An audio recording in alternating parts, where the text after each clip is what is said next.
Pada hari libur, Mama mengajak pergi ke desa, rumahnya Mbah Buyut, kakek neneknya Mama. Untuk itu, Mama membeli beberapa bungkus gula pasir, beberapa bungkus teh, kopi, dan roti, dan kue lainnya. Saya menikmati pemandangan alam di kiri kanan jalan, sawah yang luas menghijau, rumah-rumah berderet. Ada kebun maupun sapi ditambatkan di depan rumah. Mungkin Rizka baru kali ini melihat pemandangan seperti itu. Ia sesekali melihat pemandangan dari balik jendela mobil. Tanya Rizka. Itu kok ada binatang gede banget. Binatang apa? Tanya Rizka. Mas Hari dengan spontan melihat yang dilihat Rizka, kemudian menjawab, itu kebo. Itu ada binatang apa lagi? Mas Hari menjawab singkat, sapi. Sesekali melihat petani di tengah-tengah sawah, sering berpapasan dengan sepeda dan andong, kadang pedati dan juga motor, jarang sekali berpapasan dengan mobil. Kata Mama, sebentar lagi sampai. Masuk ke perkampungan, kulihat ada orang membawa sapi, kadang kambing. Rumah-rumah di depannya ada tempat menambatkan sapi dan kebo. Ada lumbung padi. Mobil berjalan pelan, ada banyak anak-anak berlarian mendekati mobil yang dibawa Mama. Sayup-sayup dari dalam mobil ku dengar mereka berteriak, ada mobil, ada mobil. Rizka kelihatan agak ketakutan, tetapi Mama berkata, tidak apa-apa, mereka anak baik. Mama menghentikan mobilnya di halaman rumah.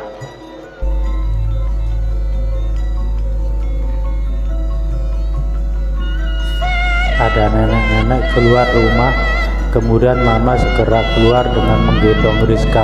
Saya dan Mas Hari mengikutinya. Mama memeluk nenek itu, kemudian nenek itu menciumi Mama dan menangis. Ku dengar nenek itu bertanya, kemana saja cucuku ini? Anaknya sudah besar-besar. Setelah mereka berhenti menangis, Mama berkata kepada kami, anak-anak, ini Mbah Buyut. Nenek itu mendekati kami dan menciumi kami satu persatu, kemudian menggendong Rizka.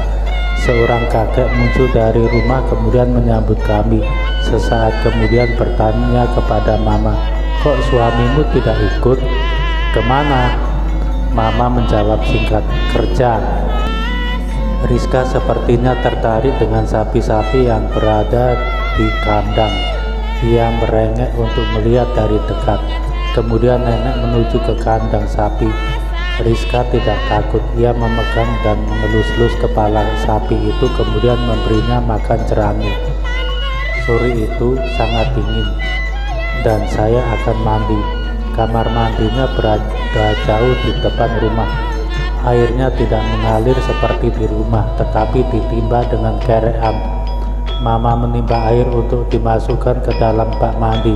Setelah penuh, Mama memandikan Rizka, setelah itu memandikan saya dan Mas Hari. Mama mandi belakangan. Kulihat Mbah Buyut memasukkan sapinya ke dalam rumah. Ada 5 ekor. Pada malam harinya, Mama mengambil gula, teh, kopi, dan roti dari mobil untuk diberikan kepada Mbah Buyut. Setelah makan malam, kemudian nonton televisi. Tidak ada listrik, lampu memakai lampu minyak. Televisinya tidak disambung dengan listrik tetapi dengan aki. Pagi-pagi sudah bangun. Setelah mandi kami sarapan. Mama mengambil gula, teh, kopi, dan roti untuk dibagikan ke beberapa keluarga saudara. Mama ngobrol dengan saudara yang dikunjungi. Tengah hari kami diajak makan siang. Sebelum kembali ke rumah Mbah Buyut, Mama diberi sekantong beras dan seekor anak ayam. Sampai di rumah Mbah Buyut, di terasnya ada banyak kacang tanah yang masih mentah dan ketimun. Kata Mbah Buyut, itu nantinya mau direbus. Mas Hari mengambil kacang kulit itu dan memakannya. Saya dan Rizka ikut-ikutan makan kacang tanah. Saya dan Rizka ikut-ikutan makan kacang mentah. Mbah Buyut berkata kepada Mama, katanya pengen nasi tiwul. Itu tadinya mbahmu masak nasi tiwul. Lauknya tahu tempe pakai santan dan cabai rawit. Mama kelihatan sumringah dan berkata, "Maamnya nanti ya Mbak, masih kenyang, baru saja makan." Malam harinya makan malam, nasinya nasi tiwul bercampur nasi putih. Sayur tahu tempenya rasanya gurih pedas. Bagi saya pertama kalinya makan nasi tiwul. Kata Mbak Buyut kepada Mama, "Kalau liburnya masih panjang, sempatkan ke rumah Mbak Kakungmu ya, dia juga mbahmu, adikku." Mama mengangguk-anggukkan kepala. Orang-orang di desa itu rata-rata mengenal Mama sebagai cucunya Mbah Waginem. Maka saat di perjalanan menuju rumah Mbah Buyut yang lain, orang-orang yang dijumpai menyapa Mama. Kadang-kadang Mama berhenti untuk mengobrol dengan orang yang dijumpai. Salah satunya Liktu Kinem, anaknya segede Rizka, laki-laki namanya Watiman. Kemudian melanjutkan perjalanan lagi. Agak jauh juga perjalanan itu hingga melintasi pematang sawah. Saat sampai di rumah Mbah Buyut, ada seorang bapak menemui Mama. Mama segera mencium tangan bapak itu. Mama memanggil bapak itu Pak Lik. Saya dan adik kakak disuruh memanggil Mbah Topo, namanya Sutopo. Kata Mama, bapak itu umurnya lebih muda 2 tahun dari Mama, tetapi Mama harus memanggilnya Pak Lik, sedangkan saya mesti panggil Mbah. Mbah Topo segera memanggil Mbah Buyut atas kedatangan Mama. Mbah Buyut segera menemui Mama, kemudian memeluk dan menciuminya. Mama segera memberikan oleh-oleh yang dibawanya berupa gula, teh, kopi, dan roti. Kami akan menginap di sana. Karena hari telah sore, maka kami akan segera mandi. Tempat mandinya pun letaknya juga jauh, berada di depan rumah. Sumurnya pun cara menimbanya dengan mengaitkan bambu di pangkalnya, dikaitkan dengan sebatang pohon dengan pangkal diberi pemberat batu. Sedangkan ujung bambu itu dikaitkan dengan bambu yang lain itu dikaitkan dengan ember seng.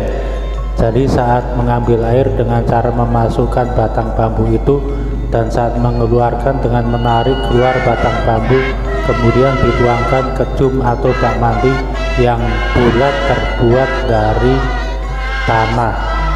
Sedangkan dinding sumur dilapisi dengan bebatuan yang tersusun rapi tanpa semen. Kamar mandinya juga tidak berpintu, terbuat dari bilik bambu. Saat di sumur, sesekali terdengar rumpun bambu yang tertiup angin. Sesekali terdengar suara kebo atau sapi. Rumah-rumah di desa itu tanahnya masih luas-luas, depan, kanan, kiri, dan belakang dipagari dengan pagar bambu dan tanaman. Setelah Mama memandikan kami semua, Rizka, saya, dan Mas Hari disuruh menunggu dulu hingga Mama selesai mandi, kemudian kembali ke rumah bersama. Saat Mama selesai mandi, Mbak Topo lagi memasang lampu minyak di teras rumah.